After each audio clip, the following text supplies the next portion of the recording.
Mesdemoiselles, Messieurs, bonjour. Nous nous retrouvons pour poursuivre ce programme de neuroanatomie et nous attaquons maintenant le télencéphale qui va nous retenir 4 heures avec morphologie interne, puis la morphologie externe et la vascularisation.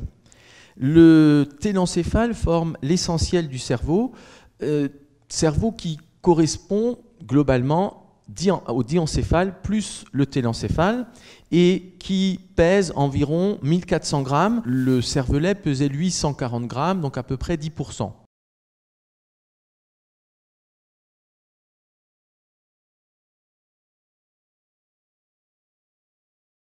Donc au stade à 3 vésicules, nous avons, je vous rappelle, le prosencéphale ou vésicule prosencéphalique, qui est donc l'extrémité antérieure, on ne peut pas dire crâniale, puisque nous sommes à l'intérieur déjà du crâne, mais l'extrémité rostrale vers donc la région du nez, c'est ici le prosencéphale.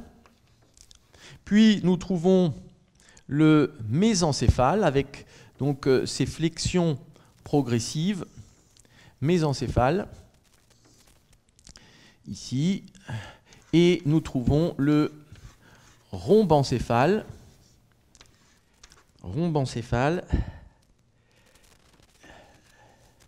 qui se poursuivra par la moelle spinale. Donc ici, rhombencéphale. Et nous arrivons ensuite à la moelle spinale, c'est là le tube proprement dit, avec donc les métamères. Il y a dans l'espèce humaine 31 niveaux au niveau de la moelle spinale.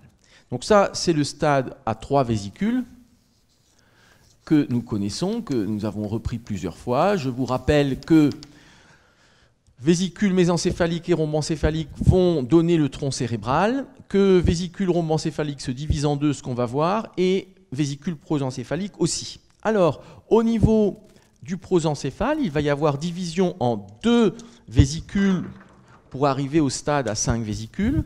Tout à fait en avant, ce sera donc le télencéphale ou vésicule télencéphalique qui va prendre un grand développement que l'on commence ici déjà à présenter.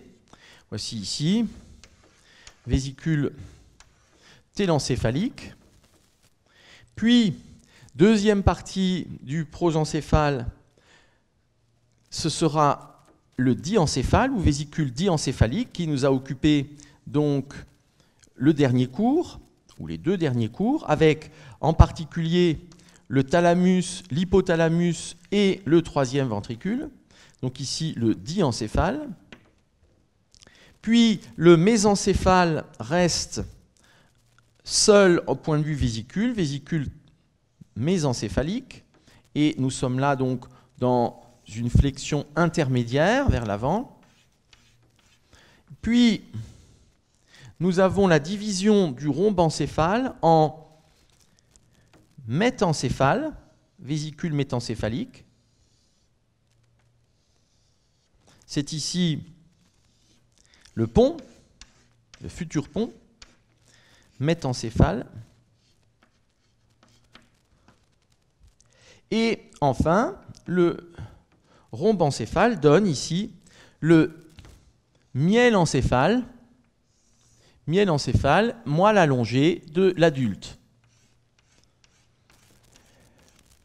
Nous avons vu cette flexion et donc le fait que d'abord nous avons quelque chose qui est vertical, longitudinal, puis une flexion, ce qui fait que le diencéphale, nous l'avons dit, est orienté de manière antéro-postérieure avec une face dorsale qui est maintenant supérieure. Et puis c'est ici la moelle spinale. Donc tout ceci, nous l'avons vu, mais c'est important de le reprendre pour comprendre la morphologie télencéphalique. Moelle spinale. Ici, le stade à 5 vésicules. Nous l'avons déjà évoqué pour dire que le diencéphale était enfoui. Nous allons trouver un très fort développement du télencéphale, et c'est là où nous allons nous concentrer, nous focaliser maintenant. Donc la vésicule télencéphalique, d'une part, qui était impaire et médiane, comme tout le tube neural, vient donner deux bourgeons à droite et à gauche qui vont se développer fortement en se dirigeant d'abord vers l'arrière, puis en se recourbant en forme de fer à cheval. Donc, qu'est-ce qui va se passer? Nous allons faire quelques agrandis de la région. Eh bien, nous allons trouver en un premier temps, donc, de chaque côté, ce sera maintenant à droite et à gauche. Nous le verrons sur une vue de face. Voici ici ce développement de la vésicule télencéphalique de chaque côté, à droite et à gauche, qui vient ainsi surplomber le diencéphale. On va mettre ça à peu près comme ça. Voilà. Diencéphale ici.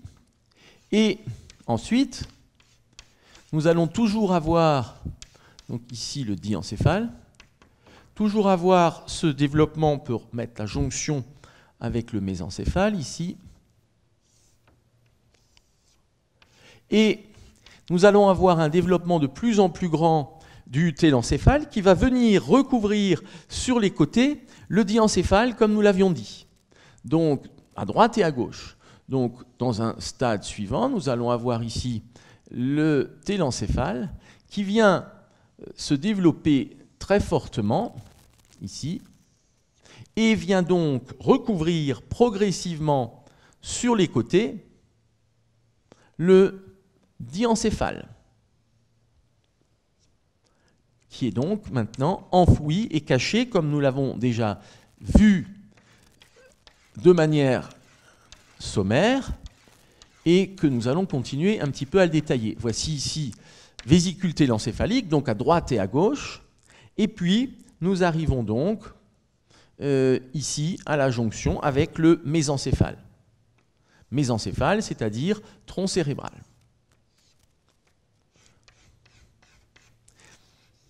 Puis, nous allons avoir une rotation qui va se faire vers le bas et l'avant pour donner une forme recourbée à la vésicule télencéphalique, encore une fois à droite et à gauche, et un aspect arciforme de fer à cheval ouvert vers le bas et l'avant. Donc, nous allons avoir dans le stade suivant, ici, vésicule télencéphalique, la jonction qui se fait. Puis, ici, nous allons avoir la structure qui vient se recourber vers l'avant. Tout ceci étant à la face latérale du diencéphale qui vient disparaître en profondeur. Télencéphale, diencéphale ici qui vient disparaître. Puis, les éléments du télencéphale vont venir se refermer et cette ouverture ici deviendra juste un sillon. Et les éléments sont donc ici cachés et nous retrouvons le mésencéphale qui part ici en arrière. Tronc cérébral. Tronc cérébral qui viendra progressivement lui-même être caché, mais sans qu'il y ait d'adhérence, sans qu'il y ait d'adhésion à ce niveau. On peut donc écarter le télencéphale du mésencéphale chez l'adulte. Donc voici ici sur ces vues de profil avec donc l'avant qui est ici vers la gauche. Cette rotation, bien sûr, est complexe et va entraîner avec elle un certain nombre de structures, dont les noyaux, dont un certain nombre de commissures et dont les ventricules. Donc, suivant les cas de figure et les structures concernées, nous aurons plus ou moins de rotation, donc un aspect plus ou moins ici arciforme de ces structures que l'on retrouvera. Et vous voyez donc que déjà chez l'embryon, à ce stade-là, quand on fait des coupes frontales, eh bien, on coupera deux fois le télencéphale ici. On coupera le télencéphale dans la partie haute, puis le télencéphale dans la partie basse qui correspondra au lobe temporal. Si nous regardons maintenant ce qui se passe sur une coupe, sur une vue postérieure ou supérieure, donc qui correspondrait à une vue de face que nous avions déjà ébauché hier, eh bien, nous aurons ici le diencéphale, qui est allongé de l'avant vers l'arrière, donc de façon antéro-postérieure, diencéphale.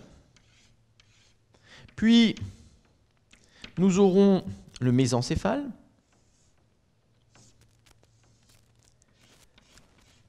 et en avant, donc, vésicule télencéphalique, qui est d'abord relativement réduite et qui va prolonger, qui va présenter ces deux bourgeons latéralement qui vont aller ici vers l'arrière et recouvrir les faces latérales du diencéphale. Donc voici le télencéphale avec donc un dédoublement. Nous avons le côté droit, le côté gauche, et voici ici le télencéphale avec, au départ, c'est une structure impaire et médiane qui va d'ailleurs se réduire. Ce sera la formation de la lame terminale que nous avons vue à la partie antérieure du troisième ventricule. Et voici ici la vésicule télencéphalique qui s'est dédoublée et qui vient recouvrir les éléments. Ceci, nous pouvons le reprendre sur une coupe frontale que nous avions déjà fait hier, mais que nous reprenons ici. Hop. Donc ça, c'est une vue de face. Et maintenant, nous allons faire une coupe frontale. On va en faire deux même. Donc sur la coupe frontale, qu'est-ce que nous allons trouver? Eh bien, nous trouvons au centre le diencéphale que nous avons vu, donc qui correspond encore à une structure de type tube neural, avec un épaississement qui va correspondre au noyau du thalamus, l'hypothalamus, et vers l'arrière, nous l'avons vu, eh bien, une ouverture de la substance nerveuse pour former le troisième ventricule. Donc voici ici cette coupe du thalamus. Je garde ici la couleur rouge du diencéphale. Voilà le diencéphale. Nous avons donc une ouverture qui vient se faire de la substance nerveuse d'un point de vue dorsal. Et nous pouvons représenter ici donc l'épendym qui tapisse le troisième ventricule qui est également appelé ventricule diencéphalique. Nous pouvons placer la pymère en orange qui tapisse la superficie et qui viendra disparaître en partie par des accolements sur les côtés. Et puis ici, nous sommes donc dans le troisième ventricule diencéphalique. Sur les côtés, nous avons donc les vésicules télencéphaliques qui vont apparaître et qui vont se développer très fortement, que nous pouvons représenter ici, en un premier temps. Nous aurons également une ouverture de la substance nerveuse qui viendra constituer un ventricule, mais je n'insiste pas pour l'instant là-dessus. Donc nous avons une structure ventriculaire. Voici ici une section d'un côté du télencéphale et de l'autre, vésicule télencéphalique, avec une zone ventriculaire que nous réétudierons de manière plus détaillée. Donc voici ici ce qui se passe sur une coupe frontale, très schématique, et nous allons avoir un accolement sur les faces latérales du diencéphale, et en particulier donc du thalamus, ici un accolement qui va se faire chez l'adulte, ce qui fait qu'au final, nous n'avons plus que la face inférieure du diencéphale qui apparaît à la base du cerveau. Voilà la zone ici qui apparaît, c'est la fosse interpédonculaire. Le dernier stade que je ferai ici en petit, même s'il aurait peut-être fallu le faire en plus grand, de toute façon, ceci est représenté à la même échelle. Bien entendu, entre le stade à 3 vésicules et le stade à 5 vésicules, l'embryon a fortement grandi. Donc ici, nous allons re-représenter, en un peu plus petit pour avoir de la place, nous allons re-représenter ici le diencéphale, thalamus, ici donc très schématiquement le thalamus, l'hypothalamus. Nous pouvons représenter à nouveau l'épendyme ici et la toile choroïde vers le haut, accolement épendyme pimaire. Et nous allons poursuivre le développement du télencéphale qui vient recouvrir ici, vers le haut également, la région diencéphalique. Donc voici maintenant la région télencéphalique avec ce qui va former les hémisphères cérébraux de chaque côté. Donc voici les vésicules télencéphaliques. Il y a une région ventriculaire, je ne rentre pas dans le détail sur ce schéma, ce serait un petit peu compliqué à expliquer ici, mais il y a la poursuite du canal central qui se dilate et forme un ventricule, le ventricule latéral. Donc ici on est à droite, ici on est à gauche. Et dans ce dernier stade, nous pouvons voir également la deuxième partie du télencéphale que nous coupons ici et qui correspondra donc au lobe temporal séparé par un sillon du reste du cerveau. Il y a donc un accolement qui s'est fait ici entre diencéphale et télencéphale. Accolement. Donc, on peut disséquer les éléments, on peut retrouver les plans, mais chez l'adulte, nous avons là uniquement, en écartant les lobes cérébraux, nous avons ici uniquement le losange optopédonculaire, c'est-à-dire la face inférieure du diencéphale, c'est-à-dire la face inférieure de l'hypothalamus qui apparaît. Et dernier élément qui va se placer, secondairement apparaît une commissure qui va réunir les hémisphères droit et gauche, qui va être au-dessus de tout ça, et cette commissure sera le corps calleux, que je représente ici schématiquement. Corps calleux qui va venir réunir les deux hémisphères, donc c'est secondaire, le corps calleux, et donc qui vient surplomber la région du diencéphale. Ça veut dire que quand on écarte ici les hémisphères, on ne tombe plus sur le diencéphale, on tombe sur le corps calleux, et il faut ouvrir le corps calleux pour rentrer dans cette région qu'on avait appelée hier, ou dans un cours précédent, donc la fissure transverse du cerveau. Ici, nous sommes dans la fissure transverse du cerveau, qui est sous le corps calleux, au-dessus du diencéphale. Fissure transverse du cerveau, elle est ici. Et là, la fissure qui est entre les hémisphères droit et gauche, ici, c'est la fissure longitudinale du cerveau.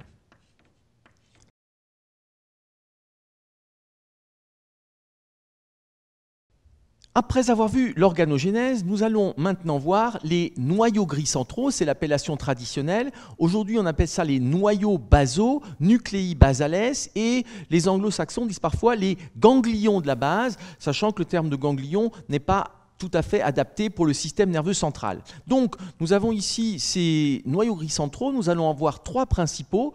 Nous aurons le noyau codé, nous aurons le noyau lenticulaire et le claustrum, puis aussi quelques noyaux supplémentaires.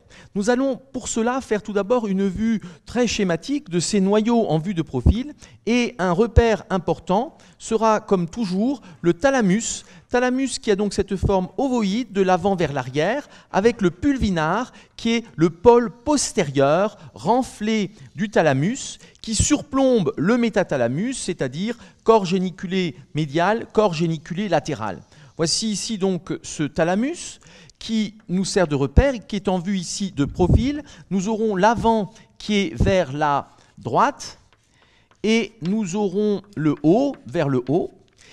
Thalamus qui n'a pas suivi la rotation télencéphalique, bien sûr, puisqu'il s'agit de diencéphale. Nous allons trouver comme premier noyau le noyau caudé. Noyau caudé qui a une forme classiquement, en vue de profil ici, qui a classiquement une vue profil, classiquement une forme de grosse virgule à extrémité antérieure. Grosse virgule, c'est-à-dire que nous allons trouver une portion antérieure qui dépasse largement le thalamus vers l'avant, qui forme la tête du noyau caudé. Tête du noyau caudé qui est volumineuse, puis va faire suite à la tête le corps du noyau caudé qui s'effile progressivement de l'avant vers l'arrière au-dessus du noyau caudé. Ceci nous indique déjà que lorsque nous allons faire des coupes frontales, plus on sera en avant, plus le noyau caudé sera haut, et plus on ira sur des coupes postérieures, plus le noyau caudé sera réduit. Voici donc ce noyau caudé, cette tête qui dépasse en avant le thalamus et qui s'enroule autour de lui. Nous allons le revoir bien sûr sur d'autres vues. Tête du noyau caudé, la jonction entre la tête est théorique et globalement on peut considérer qu'il s'agit du pôle antérieur du thalamus. Donc je mets ici des pointillés très schématiques. Ce qui est en avant du pôle antérieur sera la tête, puis ce qui est au-dessus du thalamus sera le corps du noyau caudé, et ensuite nous allons voir la queue qui sera vers l'arrière et le bas. Voici donc ce noyau caudé, nous le mettrons toujours en bleu comme cela, nous essayerons de conserver le code couleur, et ici donc la tête du noyau caudé. Ce noyau caudé a suivi la rotation télencéphalique comme nous l'avons vu avec l'organogénèse, c'est-à-dire que nous allons trouver un aspect arciforme. Et au pôle postérieur du thalamus, nous voyons maintenant la queue qui est extrêmement effilée, queue qui a donné son nom à ce noyau, noyau caudé, nucleus caudatus, qui vient cette queue s'enrouler eh bien, de l'arrière vers l'avant autour du thalamus.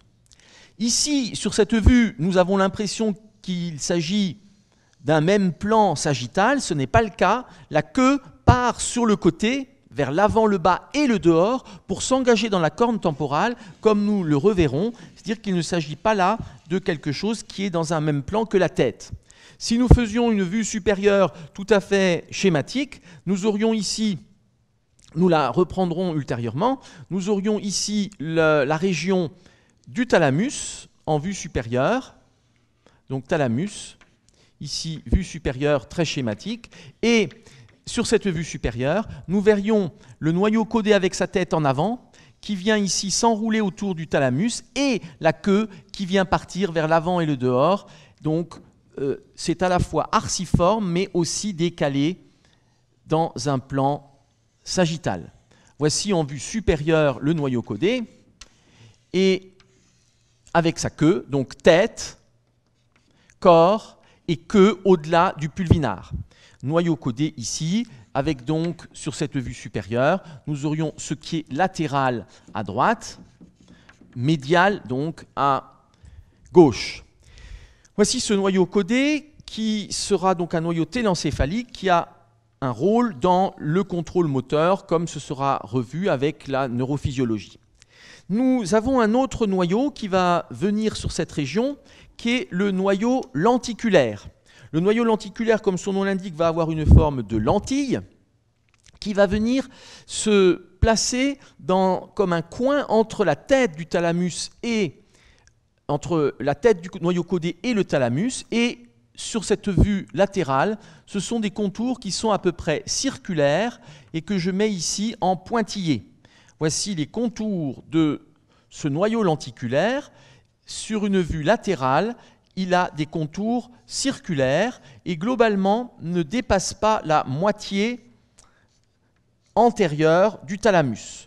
Voici ce noyau lenticulaire qui serait situé plus latéralement par rapport aux éléments précédents. Et si je représente cela sur un petit schéma complémentaire, nous aurions ici donc le thalamus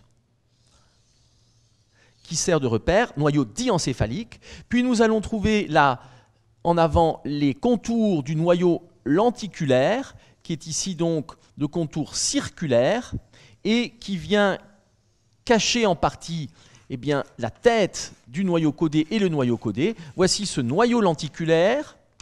Nous verrons qu'il est composé de plusieurs éléments. Ici, le thalamus.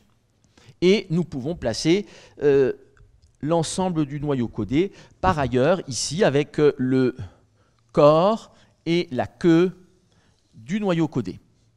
Donc, le noyau lenticulaire est plus latéral. Ce noyau lenticulaire, qui a des contours circulaires en vue latérale, va avoir une forme triangulaire sur une coupe, comme nous le reverrons. Et nous pouvons encore évoquer un noyau qui va être antérieur par rapport à au noyau codé, qui est donc placé ici sur cette vue supérieure en avant, mais aussi en dehors par rapport à la tête. Ce noyau, qui a des contours un petit peu irréguliers, est appelé le corps amygdaloïde. Corps amygdaloïde, que je représente ici en prolongation de substance grise en avant et qui est tout proche de la partie inférieure de la tête du noyau codé.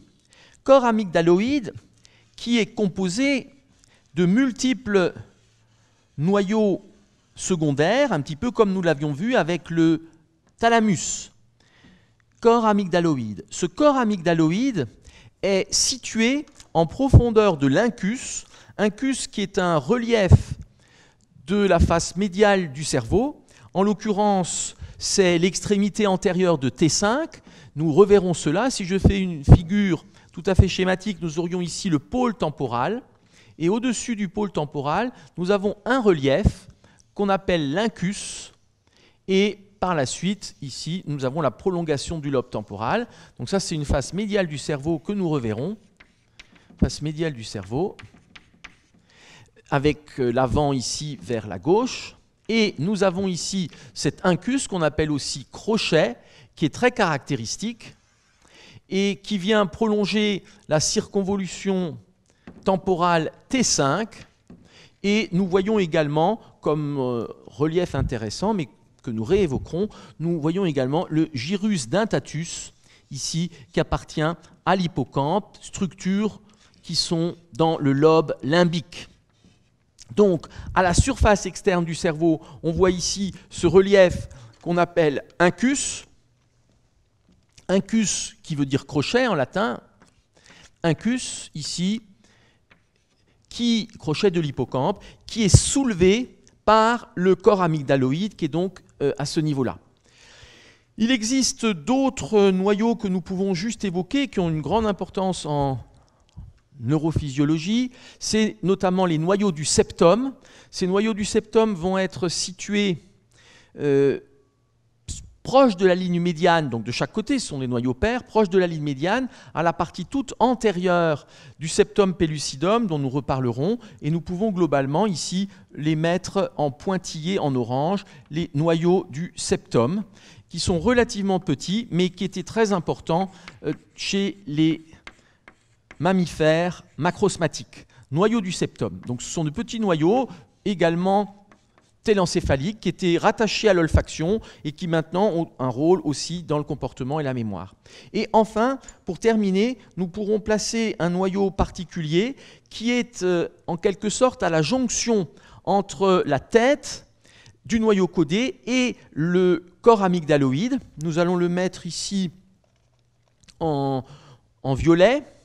Et ce noyau, que je mets ici en pointillé, on va mettre des contours complets, ce noyau ici, c'est le nucleus accumbens, ou noyau accumbens, A2C UM BNES.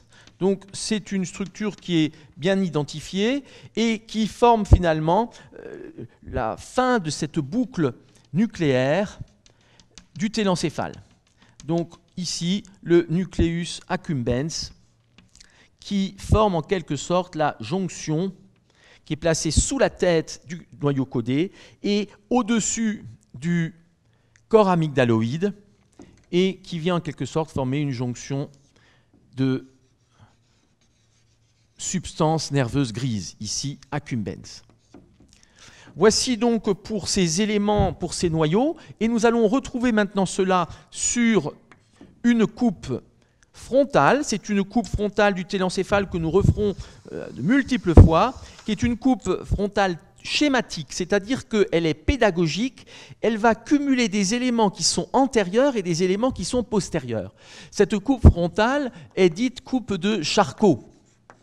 Charcot, donc grand neurologue parisien du 19e, coupe frontale de Charcot.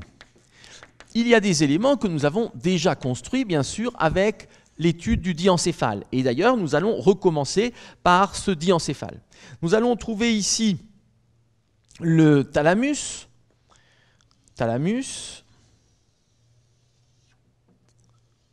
que voici.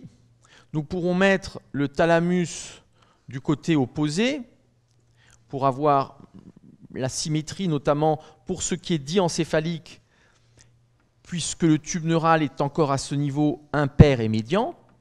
Donc ici, thalamus de chaque côté, coupe frontale.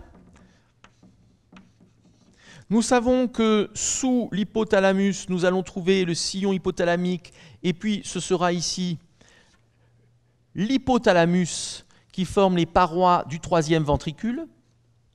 Puis nous sommes vers le bas, dans la région de la fosse interpédonculaire, et latéralement, nous trouverons les pédoncules cérébraux. Donc au milieu, c'est l'hypothalamus, sur les côtés, on est sur les pédoncules cérébraux, c'est-à-dire du mésencéphale.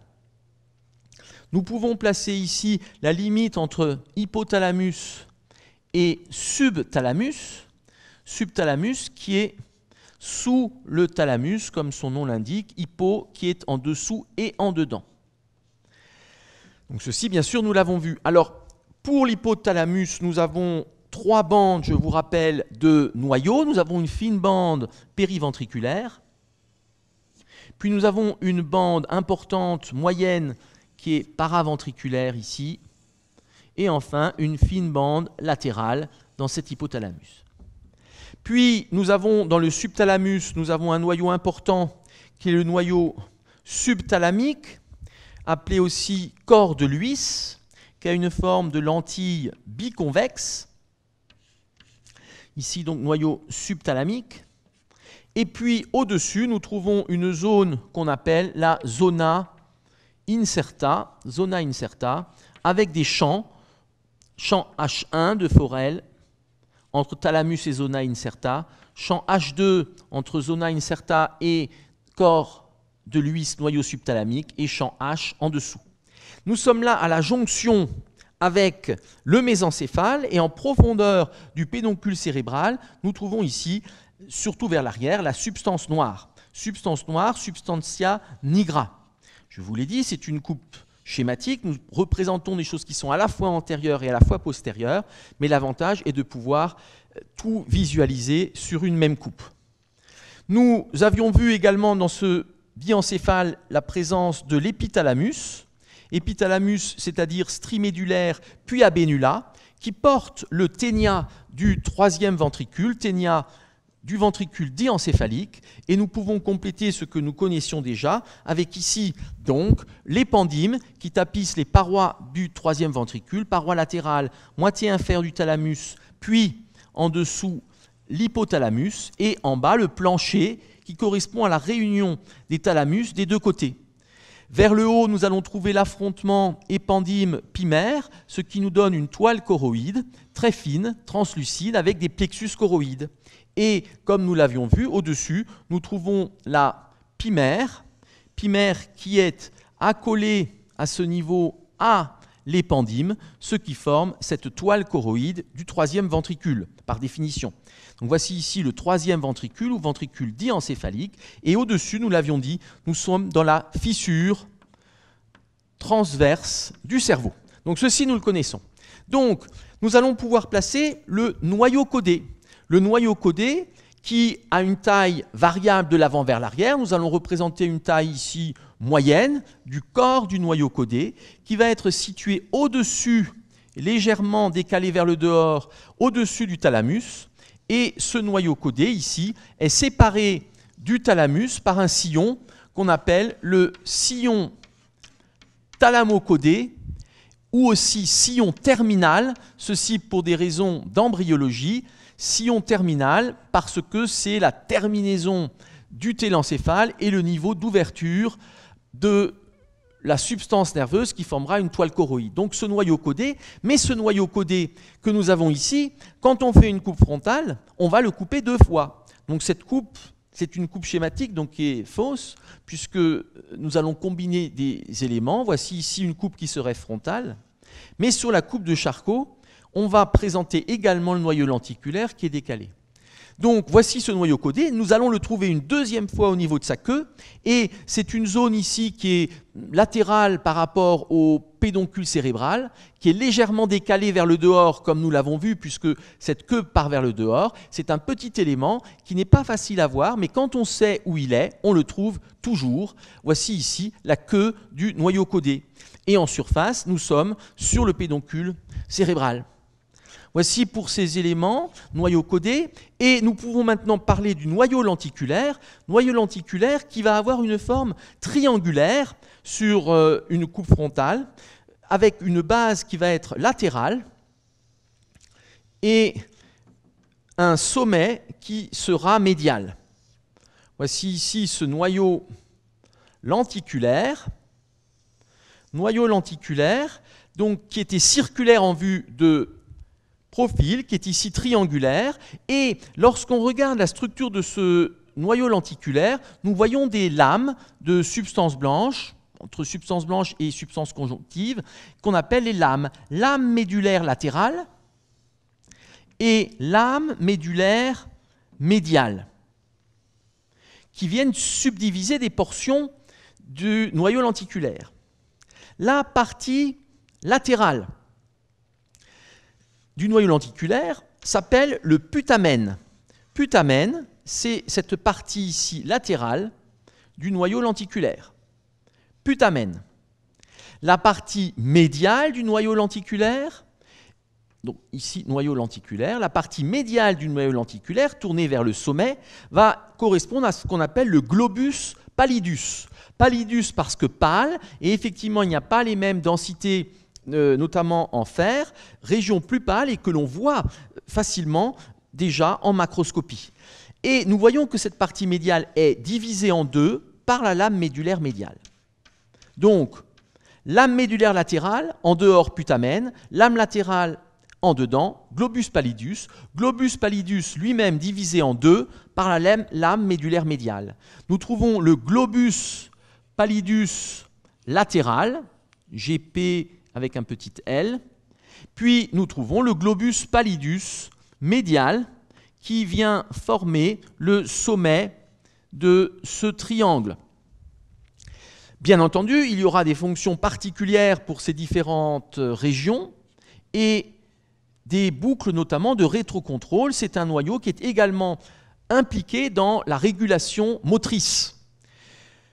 Ce qui est intéressant de noter, c'est que l'origine embryologique des deux parties du noyau lenticulaire n'est pas la même. Chez l'adulte, on a l'impression que le noyau lenticulaire forme un ensemble, mais embryologiquement, seul le putamen est télencéphalique et donc correspond ici au noyau codé. Seul le putamen est télencéphalique, alors que le globus pallidus, notamment la partie médiale, le globus pallidus a une origine diencéphalique. On peut considérer qu'au cours de l'organogénèse, c'est un morceau du diencéphale, donc ici région du thalamus, qui est séparé par le passage de fibres que nous verrons, qui sont les fibres de la capsule interne. Donc séparation d'une partie du diencéphale qui vient se trouver accolée au putamen pour former ce noyau lenticulaire, qui est donc mixte, et c'est également le cas dans ses fonctions. Il y a une notion que l'on peut aussi évoquer, dont vous entendrez beaucoup parler en physiologie et en clinique, c'est la notion de corps strié. Parfois, les gens disent les corps striés, c'est le corps strié qu'on appelle aussi striatum. Le striatum, c'est quoi? Eh bien, c'est la partie justement télencéphalique de ces noyaux. Le striatum, c'est noyau codé plus putamen.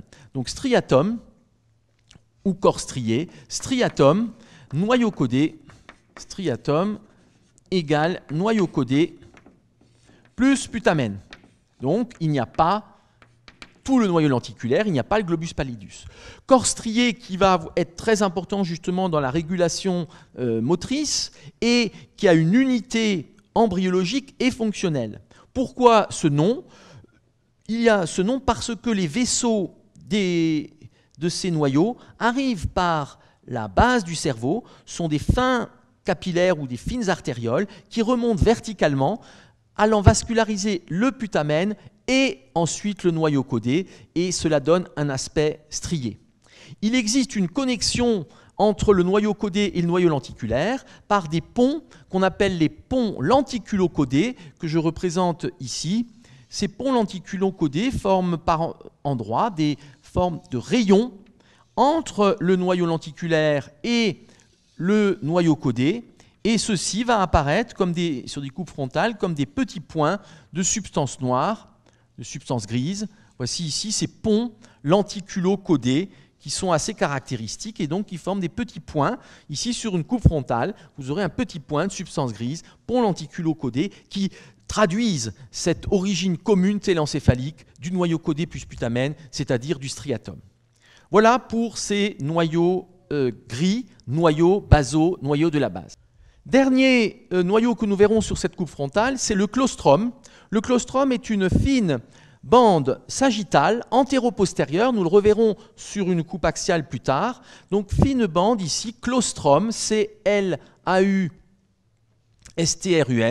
Ce claustrum, dont on ne connaît pas bien la signification fonctionnelle, qui est une lame antéro-postérieure et donc qui sur une coupe frontale apparaît très fine. Ce que l'on peut voir, c'est que nous sommes là juste sous la surface corticale d'une région particulière qui est le cortex de l'insula, dont nous reparlerons bien sûr, qui est une région profonde du cortex avec le lobe de l'insula, ceci lié au repli de la vésicule télencéphalique, et le cortex de l'insula est situé au fond du sillon latéral. Donc voici ici le sillon latéral, que nous étudierons bien sûr par la suite. Sillon latéral, et au fond de ce sillon latéral, nous avons ici le lobe et le cortex de l'insula. Et nous sommes là sur la surface cérébrale. Là également, il y a plusieurs explications sur l'origine du claustrum. Pour certains auteurs, ce n'est pas une structure propre, mais c'est un noyau qui serait arraché en quelque sorte du putamen par le passage de fibres verticales dont nous reparlerons, la capsule externe.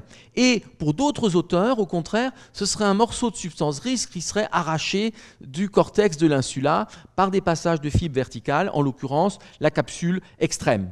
Vraisemblablement, l'origine du putamen est plus plausible.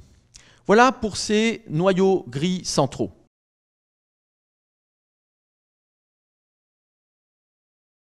Et puis, nous allons trouver des commissures. Qu'est-ce qu'une commissure? Par définition, une commissure, on l'a déjà évoqué avec le diencéphale, ce sont des fibres blanches qui réunissent les deux côtés.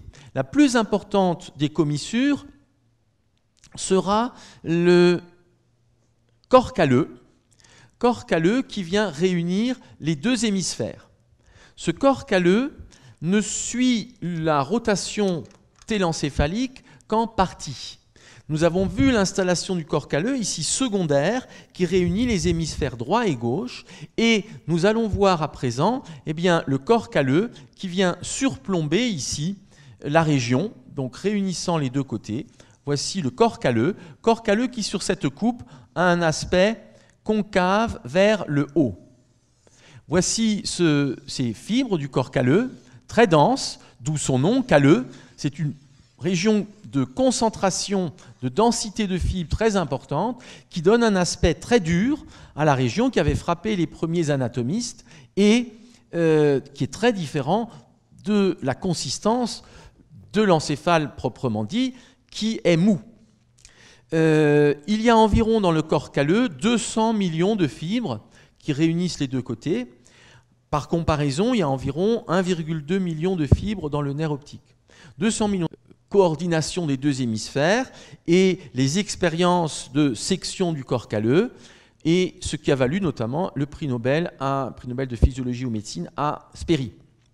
Donc corps calleux qui est ici cette commissure importante qui réunit les deux côtés. Ce corps calleux, quand on le regarde sur une vue de profil, sur une coupe sagittale, on refera une vue, on va peut-être tout de suite d'ailleurs construire cette vue sagittale, a une forme qui est au contraire concave vers le bas. Donc sur une coupe frontale, on est concave vers le haut, sur une coupe sagittale, on est concave vers le bas. Le thalamus qui sert toujours donc de repère aux régions. Ici vers l'avant, donc voilà le thalamus, je n'appuie pas trop, nous réinsisterons éventuellement ensuite sur les traits. Nous avons ensuite en avant le foramen interventriculaire délimité par la colonne du fornix. Puis nous allons trouver eh bien, la région de la commissure antérieure que nous avions évoquée, la lame terminale, jonction avec ce que nous avons vu, et au-dessus, eh bien, nous allons avoir le départ du corps calleux qui vient s'enrouler de l'avant vers l'arrière, ceci étant une trace de la rotation télencéphalique, enroulement du corps calleux qui vient ici se faire, mais qui ne se poursuit pas comme le faisait par exemple la queue du noyau codé. Cette rotation est interrompue. Pourquoi ? Parce que le corps calleux n'apparaît que secondairement alors que la rotation est déjà effectuée. Donc nous sommes ici sur la lame terminale, c'est ce que nous avons vu avec le diencéphale. Nous sommes là dans l'épaississement de la commissure antérieure et dans la continuité, nous avons une zone très fine ici qu'on appelle le rostre du corps calleux. Rostre du corps calleux, région très fine. Puis nous allons ici avoir une première courbure qui vient, ou coudure, qui vient former le genou du corps calleux. Le genou du corps calleux est antérieur. Puis nous allons trouver le tronc du corps calleux vers le haut. Et enfin, à l'arrière, le corps calleux se termine par une région épaissie et qui forme un bord libre qu'on appelle le splénium. Donc sur une coupe, les morphologies sont assez variables suivant les gens. Nous allons avoir ici le genou, puis nous avons le tronc du corps calleux, puis vers l'arrière, nous avons un épaississement qui vient former le splénium du corps calleux. On disait parfois, autrefois, le bourrelet du corps calleux. Donc voilà ce corps calleux. Ce sont des fibres donc qui sont transversales et qui sont ici coupées, qui réunissent la droite et la gauche. Corps calleux, avec le rostre qui est en avant très fin dans la prolongation de la lame terminale, ici, rostre. Puis nous trouvons le genou. Dès que la courbure est finie, globalement, d'un point de vue théorique ici, un petit pointillé, nous sommes sur le tronc du corps calleux. Et enfin, la partie postérieure ici, qui est libre, s'appelle le splénium du corps calleux. Voici ce corps calleux, donc, qui est concave vers le haut sur une coupe frontale, et ici sur cette coupe sagittale, qui est concave vers le bas, ceci parce qu'il a suivi la rotation de la vésicule télencéphalique. Corps calleux, nous sommes ici sur une coupe sagittale médiane, donc qui est la poursuite de ce que nous avions déjà vu avec le diencéphale. Et nous avons l'avant qui est ici vers la droite. Nous allons trouver une deuxième commissure, donc ici la commissure antérieure. Nous allons trouver une deuxième commissure qui est ce qu'on appelle le fornix. Le fornix a une structure tridimensionnelle complexe. Fornix veut dire voûte en latin, donc il y a un lien entre les deux, mais fornix ici, c'est bien une voûte, et nous allons voir cet aspect de voûte. C'est une commissure en forme de voûte sur une coupe que nous allons présenter peut-être d'une autre couleur ici en ocre, et nous voyons un aspect enroulé de ce fornix avec une colonne ici antérieure, que nous avions déjà citée. Puis nous allons trouver un aspect enroulé de l'avant vers l'arrière, vient vers l'arrière, toucher ici le corps calleux. Donc ce fornix, nous l'avons là coupé, c'est une lame concave vers le bas qui forme une voûte, nous allons la comprendre du point de vue tridimensionnel par d'autres vues, qui est aussi donc une commissure, et qui vers l'avant vient se poursuivre par des colonnes comme nous allons le voir. Donc ici, c'est le fornix qui est coupé. Ce fornix, on va le voir en vue supérieure. C'est une commissure qui a un aspect triangulaire avec le corps du fornix. Voici ici cet aspect triangulaire du fornix en vue supérieure. Donc, un aspect d'une lame triangulaire, c'est cette lame ici que nous avons coupée et qui est concave vers le bas. C'est cette partie moyenne, c'est le corps du fornix. Et à ce niveau, nous avons des fibres transversales et des fibres longitudinales. Et vers l'arrière, une commissure plus épaisse, enfin, des fibres plus nombreuses ici en arrière de cette lame. Donc voilà la lame du corps du fornix qui a une forme triangulaire et la pointe du triangle est en avant, c'est-à-dire le sommet ici en avant. C'est une vue supérieure. Nous pouvons mettre ici la droite. Et nous allons voir que cette lame du fornix se prolonge en avant par des colonnes, colonne droite, colonne gauche, qui viennent se recourber vers le bas et l'arrière, colonne ici du fornix, qui se recourbe vers le bas et l'arrière, et qui viennent se terminer au niveau des corps mammillaires. Corps mammillaires qui sont très proches l'un de l'autre de la ligne médiane. Je représente ici corps mammillaires, qui sont donc des noyaux hypothalamiques que l'on voit à la face inférieure de la fosse optopédonculaire. Et ce que nous voyons ici, c'est bien le départ de la colonne du fornix qui entoure, donc là qui part maintenant sur le côté, qui entoure le pôle antérieur du thalamus pour former ici la région du foramen interventriculaire. Donc voici ces éléments et la colonne du fornix partira en profondeur, comme on l'avait vu, dans le diencéphale. Nous pouvons ici placer la partie supérieure. Je n'ai pas assez de craie blanche. Si, ça va aller. La partie supérieure ici du thalamus et représenter ici donc l'ensemble du noyau thalamique. Donc, vers l'avant, prolongation du fornix par les colonnes. Vers l'arrière, prolongation par les piliers. Piliers du fornix qui, eux, vont suivre la rotation télencéphalique et vont être également satellites de la queue du noyau caudé. C'est ce que nous allons voir sur la vue supérieure que nous avons commencé. Là, je place juste le thalamus d'un point de vue volumique jusqu'au pôle postérieur ou pulvinar. Et voici ici, partant des angles postérieurs, les piliers du fornix qui viennent se recourber vers l'avant et le bas pour être dans le lobe temporal, comme on le verra. Piliers du fornix qui se poursuivent par une portion amincie qu'on appelle la fimbria. Nous allons revoir également ces éléments. C'est donc une structure qui est ici complexe tridimensionnellement. Nous sommes là, donc, ceci c'est l'ensemble du fornix en vue supérieure.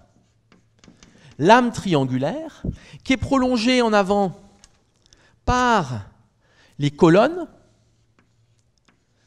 Nous avons le corps du fornix triangulaire et prolongé en arrière par les piliers droit et gauche qui se terminent par la fimbria sans limite nette. Pilier fimbria, nous sommes là au niveau du lobe temporal et ceci vient rejoindre vers l'avant la partie tout antérieure du lobe temporal où nous avons le corps amygdaloïde, noyau que nous avions déjà cité. Nous voyons donc que cette commissure est très particulière puisqu'elle vient réunir d'une part les côtés droit et gauche, mais vient réunir la voûte du fornix, c'est-à-dire le corps ici qui forme une voûte concave vers le bas, c'est ce que nous avons représenté là-haut, et qui se prolonge vers l'avant par les colonnes à droite et à gauche, colonnes qui rejoignent le corps mammillaire au niveau de l'hypothalamus, et en arrière, eh bien, nous avons le pilier puis fimbria qui vient rejoindre le corps amygdaloïde. Donc un aspect complexe, et nous sommes là sur une courbure totale, c'est-à-dire nous avons la rotation complète au niveau télencéphalique, comme le noyau codé, et c'est une commissure qui accompagne finalement le noyau codé. Ceci signifie que sur des coupes frontales, nous couperons 2 fois, voire 3 fois, le fornix, colonne, corps et queue. Vous pouvez remarquer aussi que quand on va faire des coupes antérieures frontales, le fornix sera étroit. Quand on fera des coupes postérieures, le fornix sera très large. Sur la coupe schématique de Charcot, on mettra une disposition plutôt intermédiaire. Entre le fornix et le corps calleux, nous trouvons une cloison qui n'est pas une commissure, une cloison sagittale qu'on appelle le septum, parfois septum pellucidum, qu'il est très difficile de couper puisque c'est très fin sur une coupe sagittale médiane. Donc en anatomie, on a en général ou le septum d'un côté ou de l'autre, mais on ne peut pas passer au milieu. Et de même, en imagerie, il est très difficile de passer strictement par le septum tellement c'est fin. C'est donc une cloison sagittale qui est placée ici entre le corps calleux et le fornix. Cette cloison sagittale, c'est en quelque sorte le vestige de la fusion des parois médiales des vésicules télencéphaliques. D'un côté, on est dans l'hémisphère droit, de l'autre, on est dans l'hémisphère gauche. Donc voici ici ce qu'on appelle le septum ou septum pellucidum. Nous allons maintenant confronter cela avec la coupe frontale et nous allons voir ce septum pellucidum qui est donc une cloison qui est ici verticale, sagittale médiane fine, qui peut aussi facilement se perforer sur une dissection. Voilà le septum pellucidum. Et en dessous du septum pellucidum, que nous pourrions représenter ici comme avec des pointillés, donc étant impair et médian à la face supérieure du fornix, eh bien, nous avons maintenant, en dessous, nous avons le fornix. On va représenter avec une largeur relativement réduite ici, le fornix, qui est ici appendu en dessous. Fornix. Quand nous allons faire une coupe très antérieure ici, ça je vous rappelle, la coupe de Charcot, c'est une coupe schématique qui ne peut pas voir en même temps le plein développement du noyau lenticulaire et du thalamus, puisque le noyau lenticulaire est décalé vers l'avant. Le plus haut du noyau lenticulaire, le plus grand diamètre, est en avant du thalamus. Le plus haut diamètre du thalamus est en arrière du noyau lenticulaire. Donc là, on a télescopé les éléments. Donc, ce qui va être intéressant, c'est que nous pouvons repérer, suivant la forme, la taille du septum et du fornix, si une coupe est antérieure ou postérieure. Quand on est très en avant, le septum est très haut. Quand on est très en arrière, le septum est très peu haut et même disparaît. En arrière, on a un accolement ici, fornix et corps calleux. Ensuite, si l'on regarde le fornix, il est très étroit en avant, il est très large en arrière. Donc, sur une coupe antérieure, on va trouver ici le corps calleux, très schématiquement, le corps calleux. Puis, sur une coupe antérieure, nous trouvons un fornix qui sera très étroit et un septum qui sera très haut. Donc, confère les explications que nous venons de donner. Septum très haut, fornix très étroit. Puis, en revanche, quand on sera en arrière, donc ça c'est une coupe frontale antérieure, sur une coupe frontale postérieure, eh bien nous aurons le corps calleux et nous aurons au contraire un septum qui va être de plus en plus réduit, voire disparaître en arrière avec un accolement du fornix, et au contraire un fornix qui devient extrêmement large. Donc, rien qu'en regardant cela, ça vous donne déjà une idée, bien sûr il y a tous les autres éléments, mais ça donne déjà une idée du niveau de coupe. Est-ce qu'elle est antérieure? Est-ce qu'elle est postérieure? Ici donc, coupe postérieure. Et tout à fait à l'extrême, sur ces coupes frontales, nous avons le corps calleux et nous avons le fornix qui est en contact et qui est ici très large. Peut avoir en dissection, quelle sera cette vue? Eh bien, on va, sur l'encéphale, on va enlever toute la matière grise ici supérieure, au-dessus du corps calleux. Donc c'est presque une sculpture, il faut y aller doucement. Et on arrive sur le corps calleux. Et on va là faire une fenêtre dans le corps calleux et conserver le fornix, les noyaux codés, les thalamus. Donc, sur cette vue, c'est une vue supérieure qui est en fait le niveau d'au-dessus de ce qu'on a vu pour la toile choroïde. On avait fait la vue supérieure des thalamus, de la bénula et de la toile choroïde du troisième ventricule, et maintenant on est le niveau au-dessus où on garde le fornix. Je ne vais peut-être pas remettre le fornix en ocre qui se voit moins bien, je vais prendre du blanc, mais c'est bien le fornix que je dessine ici. Donc, nous allons, sur cette vue supérieure, dessiner le fornix, et nous avons vu que le fornix avait un aspect triangulaire qui est pointu vers l'avant, la pointe ou le sommet du triangle est vers l'avant, et la base, très large, est vers l'arrière. Donc c'est la vue supérieure du fornix, c'est ici agrandi, nous l'avions fait tout à l'heure, mais en plus petit. Voici l'extrémité antérieure, donc nous aurions l'avant vers le haut et la droite à droite. Et c'est donc une vue supérieure de ces éléments. Pour le diencéphale, nous avions fait la même vue, mais en enlevant le fornix que nous sommes ici en train de dessiner. Donc voici le fornix, ses contours et son bord postérieur. Fornix. Ce fornix, nous le savons, vient se placer au-dessus du thalamus. Thalamus que nous pouvons voir par le pôle antérieur et par le pôle postérieur, thalamus qui est en partie caché par le fornix. Voici les thalamus en vue supérieure, c'est la vue que nous avions faite pour le diencéphale. Simplement, il y a le fornix en plus. Thalamus droit, thalamus gauche.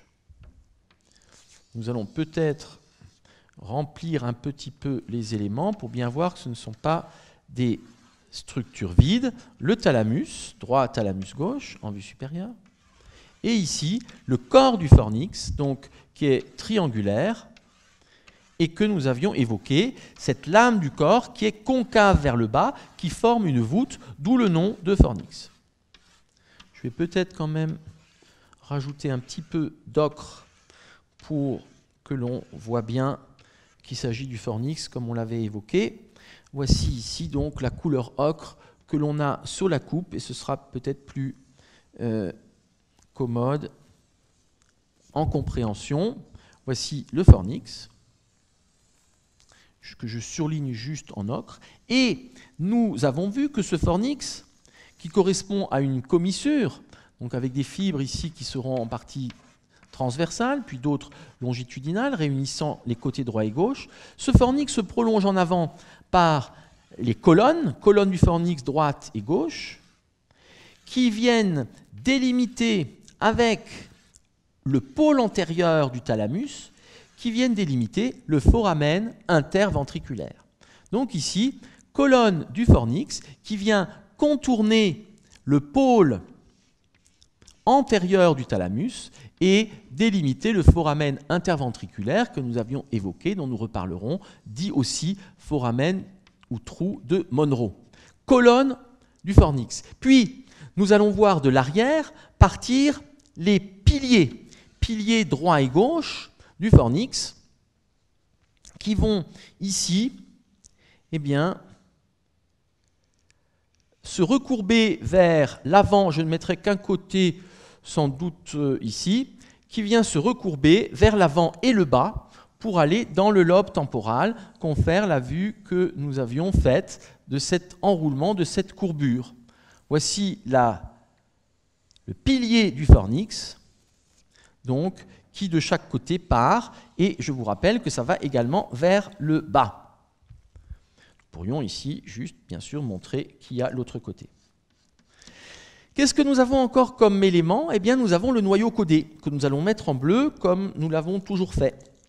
Ce noyau codé, j'essaye de trouver la bonne craie, ce noyau codé va avoir une volumineuse tête qui se place en avant du thalamus, du pôle antérieur du thalamus. C'est la tête du noyau codé qui ensuite va faire suite par le corps qui vient progressivement se réduire ici de l'avant vers l'arrière. Donc voici ce noyau codé, la tête qui vient en avant du thalamus, puis c'est le corps, et entre le noyau codé et le thalamus, nous avons un sillon qu'on appelle le sillon thalamo-codé, on l'appelle aussi le sillon terminal. Noyau codé avec sa tête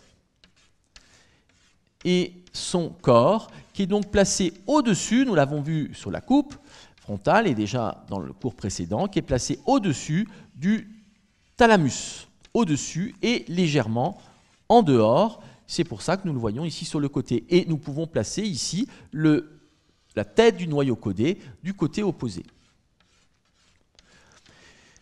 Ce noyau codé se poursuit par la queue du noyau codé qui va se recourber également, de par la rotation télencéphalique, qui va se recourber vers l'avant et le bas. Queue du noyau codé, bon, c'est sensiblement de même niveau, on peut les décaler dans un sens ou dans l'autre, elles sont sensiblement superposées, queue du noyau codé et pilier. Voici la queue du noyau codé, donc en bleu. Ceci parce qu'il y a cet aspect arciforme de la rotation télencéphalique. Nous pouvons encore placer, puisque pour voir cela, nous avons dû sectionner ici le septum, et donc nous pouvons, sur la ligne médiane, ici, nous pouvons placer la trace du septum pellucidum que nous avons dû ici couper et qui s'insérerait donc à la face supérieure du fornix pour aller vers le corps calleux qui est au-dessus et que nous avons donc ici enlevé. Ceci, c'est le septum pellucidum. Maintenant, des éléments de repère qui sont aux alentours ou que nous connaissons. Nous pouvons placer ici l'épithalamus, qui est à la partie moyenne du thalamus, ici, épithalamus, et rappeler ce que nous connaissions déjà, c'est-à-dire le troisième ventricule, avec la paroi latérale qui correspond à la moitié inférieure du thalamus, puis ici la moitié inférieure qui correspond à l'hypothalamus, puis c'est le plancher. Vers le haut, c'est la toile choroïde du troisième ventricule avec des plexus choroïdes qui pendent, et ceci nous le connaissions, c'est pour ça que je le complète, avec les plexus choroïdes, et donc à ce niveau, nous avons l'accollement, épendyme pimaire, et le reste, nous l'étudierons par la suite dans un cours suivant, et au-dessus, nous avions dit, nous sommes là dans la fissure transverse du cerveau. Le reste, nous l'étudierons plus tard, ceci c'est la jonction avec ce que nous connaissons. Et puis, nous pouvons également placer maintenant quelques contours cérébraux, et au-dessus du corps calleux, nous sommes ici dans la fissure longitudinale du cerveau qui sépare les deux hémisphères. C'est ce que nous verrons avec la morphologie externe du cerveau, mais que vous connaissez par l'anatomie générale que vous avez fait par ailleurs. Et dans cette fissure longitudinale, nous avons ici les faces les deux faces médiales des hémisphères, droit et gauche, au-dessus du corps calleux. Nous sommes là donc avec une couche de cortex, puisque nous sommes maintenant sur la surface cérébrale proprement dit, cortex qui est de la substance donc grise, qui est à la surface cérébrale. Voilà la surface cérébrale, ce cortex cérébral au-dessus du corps calleux. Nous sommes là dans la fissure longitudinale du cerveau, qui est entre les deux hémisphères, et nous avons donc de l'apimère qui tapisse ces éléments, et nous reprendrons également cela dans le cours suivant avec les ventricules. Voici ici la pimaire, et ça, c'est la fissure longitudinale du cerveau entre les deux hémisphères. Quand on regarde les deux hémisphères par le haut, eh bien, nous allons, si nous les écartons, nous voyons le corps calleux. Donc, quand j'écarte ici l'hémisphère droit, donc là on est dans la substance blanche, en plein c'est la substance grise, hémisphère droit, hémisphère gauche, qui sont relativement rapprochés, mais quand je fais une vue supérieure du cerveau, ici, sur une vue supérieure du cerveau, très schématique, pôle frontal, pôle occipital, je ne vais pas placer ici tous les sillons, mais voilà un certain nombre de sillons. Eh bien, si j'écarte les deux hémisphères,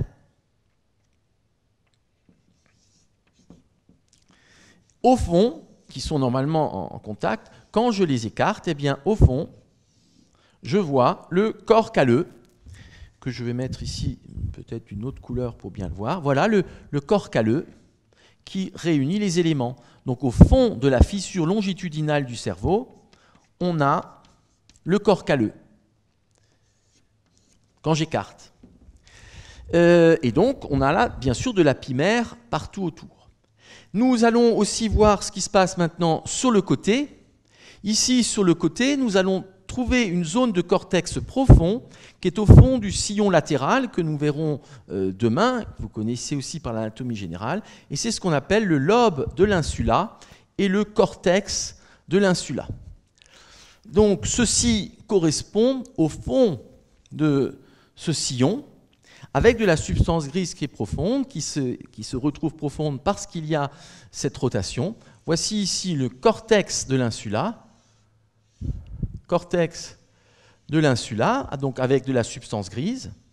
Et ce cortex de l'insula ou lobe de l'insula est placé au fond du sillon latéral, c'est-à-dire ici entre lobe frontal ou pariétal en haut et lobe temporal vers le bas. Nous reverrons cela dans un prochain cours. Voici ici donc le lobe de l'insula et le cortex de l'insula. Puis nous serions sur la surface du cerveau, comme nous le reverrons par la suite. Et là, nous avons également, puisque c'est du cortex, nous avons également ici de la pimaire. Pimaire de la surface cérébrale. Nous avons encore où de la pimaire, si nous voulons être complets, nous avons de la pimaire ici qui tapisse la face inférieure du cerveau, c'est-à-dire le pédoncule cérébral, la fosse interpédonculaire. Voici pour cette coupe frontale de Charcot, nous pouvons marquer un rayonnement des fibres du corps calleux ici plus important, ça vient rayonner dans la substance blanche. Nous avons donc là placé Les noyaux, nous avons passé les commissures et il nous reste maintenant à placer les capsules. Les capsules, ce sont des zones de substance blanche qui sont donc entre les noyaux, les espaces qui sont laissés libres ici, et ces capsules correspondent à des fibres qui restent du même côté hémisphérique, et il y en a 3. Capsule interne, capsule externe, capsule extrême. Capsule interne, c'est la plus importante, qui est placée donc sur cette coupe frontale entre le noyau caudé et le thalamus en dedans, et le noyau lenticulaire en dehors. Cette capsule interne correspond à des passages de multiples faisceaux, dont le faisceau corticospinal de la motricité, et c'est pour ça qu'une atteinte à ce niveau de la capsule interne peut provoquer une hémiplégie centrale. Ces fibres qui passent ici apparaissent aussi secondairement, et c'est pour ça qu'elles viennent dissocier une partie du diencéphale, arracher des éléments du diencéphale pour former le globus pallidus qui se retrouve attaché au putamen formant le noyau lenticulaire de l'adulte. Donc nous sommes ici dans la capsule interne, et cette capsule interne va correspondre à des fibres qui viennent, je réfléchis, pas toujours évident de voir quelle couleur on met, cela, on va le mettre quand même en blanc, mettre quelques fibres. Ce sont des fibres qui viennent donc du cortex, qui viennent ici passer dans cette capsule interne, de façon relativement serrée, puis descendent ici dans la capsule interne pour rejoindre le pédoncule cérébral et de là rejoindre les pyramides du pont, de la moelle allongée, et ce sont ces voies motrices classiques. Capsule interne. La capsule externe est située entre le noyau lenticulaire et le claustrum. Ce sont des fibres qui viennent du cortex, qui s'engagent ici, notamment pariétales et frontales, et qui peuvent venir rejoindre le lobe temporal. Puis, nous trouvons ensuite la dernière capsule, qui est entre le claustrum et l'insula, qu'on appelle la capsule extrême, avec également ces fibres qui permettent de rejoindre différentes portions de l'encéphale. Donc tout ceci, ce sont des faisceaux qui sont bien identifiés, et qui passent obligatoirement entre les noyaux dans les capsules, capsule interne, capsule externe, capsule extrême.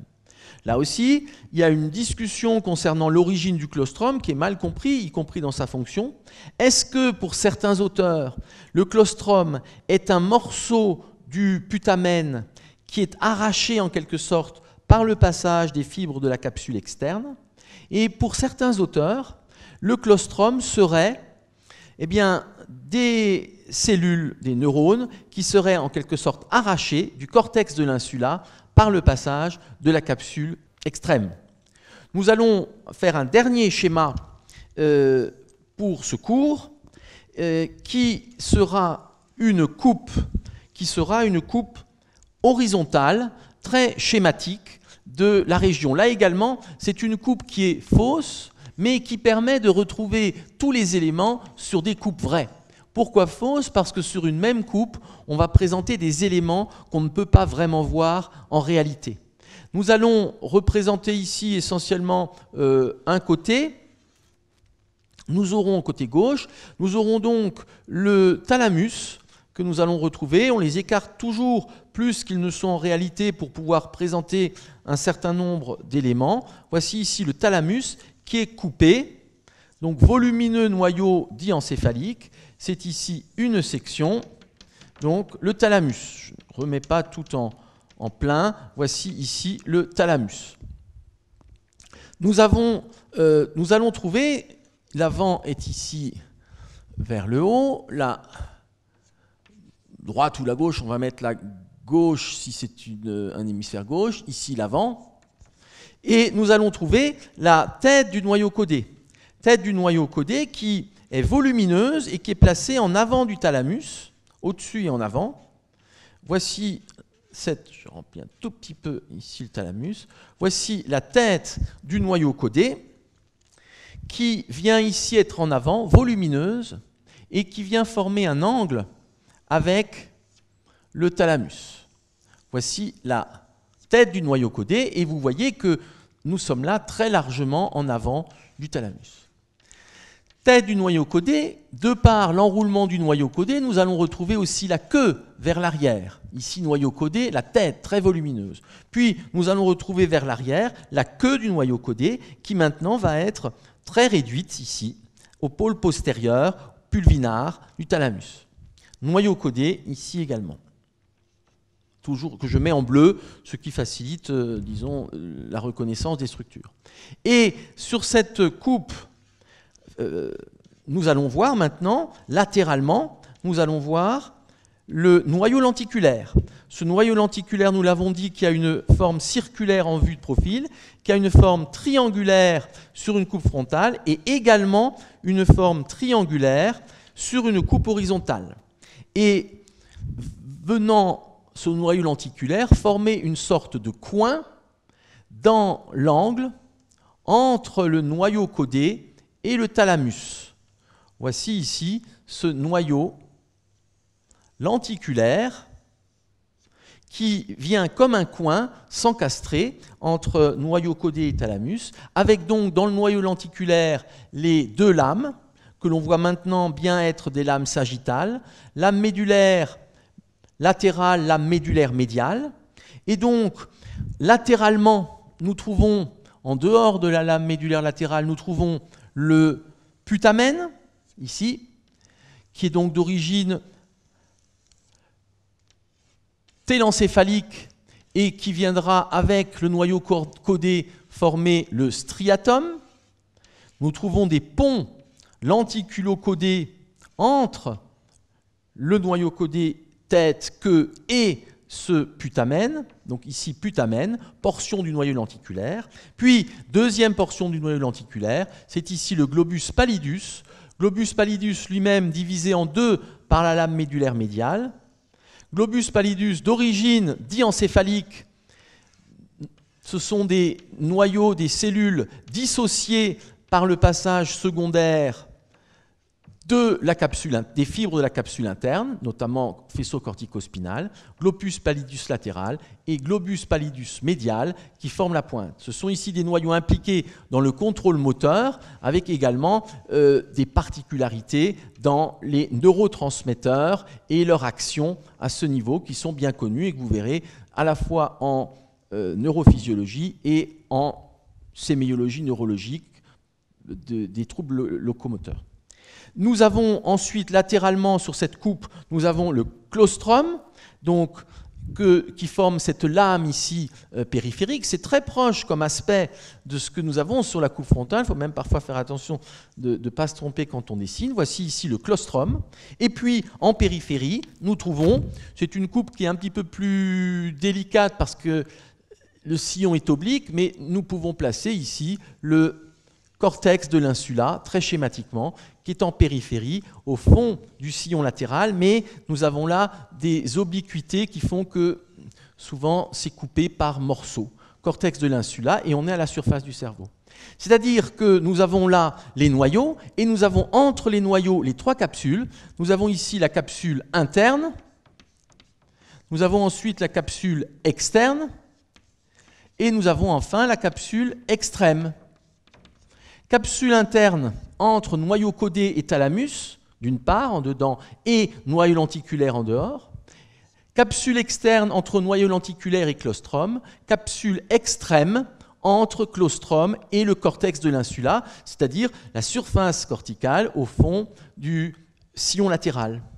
Vous voyez que cette capsule interne va présenter un coude, et c'est ce qu'on appelle le coude ou genou, le terme c'est genou, même si ça forme un cône, c'est le genou de la capsule interne, très caractéristique. Et voyez que sur une coupe horizontale, coupe axiale ou horizontale, eh bien, la capsule interne présente cette coudure qu'on appelle le genou, et qui est caractéristique avec du coup un bras antérieur qui est entre la tête du noyau caudé et le noyau lenticulaire. C'est ensuite le genou de la capsule interne, qui est dans l'angle entre noyau caudé et thalamus. Puis, c'est le bras postérieur de la capsule interne, entre thalamus et noyau lenticulaire.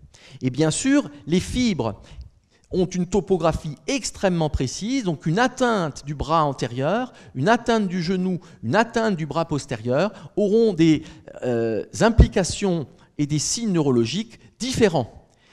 En particulier, vers le genou, ici, il y a un faisceau qu'on appelle le faisceau géniculé et qui est bien identifié.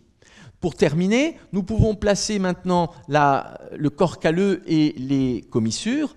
Eh bien, le corps calleux, comme il a ici cet enroulement que nous avons évoqué et qu'il est concave vers le bas, nous, comme d'ailleurs le fornix, nous allons le couper deux fois. Nous allons le couper en avant et nous allons le couper en arrière. En avant au niveau du genou, en arrière au niveau du splénium. Et à ce niveau, ce sont des régions épaissies qui vont présenter des fibres qui rayonnent vers l'avant. Donc nous allons avoir ici le genou et voir des fibres qui vont rayonner dans le cortex, ici vers l'avant des deux côtés. Voici le genou du corps calleux. Et donc vers l'avant, nous sommes dans la fissure longitudinale du cerveau, avec ici le cortex des hémisphères. Corps calleux en avant, et le corps calleux en arrière, qui va être ici également très épais. Nous serons au niveau du splénium, et avec des fibres qui vont rayonner vers les hémisphères. Voici le corps calleux en arrière, au niveau donc du splénium. Et ici, à nouveau, nous allons trouver la fissure longitudinale du cerveau, avec la face médiale, ici des lobes occipitaux, le cortex, ici, la substance grise. Nous sommes là dans l'hémisphère, là également, ici, et nous pouvons représenter la pymère qui tapisse la face médiale, ici, de l'hémisphère droit, de l'hémisphère gauche, et nous sommes là dans la fissure longitudinale du cerveau qui sépare les deux hémisphères. De même, ici en avant, fissure longitudinale du cerveau. Appendu à cela, nous avons le septum qui en avant est très large, très haut. En arrière, il n'existe plus. Et appendu au septum, nous avons le fornix, corps du fornix qui est très étroit en avant, et fornix qui est au contraire très large en arrière et collé au corps calleux. Donc voici ici ces éléments tels que nous les avons étudiés. Nous pouvons éventuellement juste représenter que là nous sommes effectivement dans des passages de fibres, hein, c'est plein. Et nous avons ici l'ensemble de ces éléments, donc les noyaux gris centraux, la substance blanche, les capsules, les commissures, et nous étudierons dans le cours suivant les ventricules latéraux. Voilà, je vous remercie pour votre attention.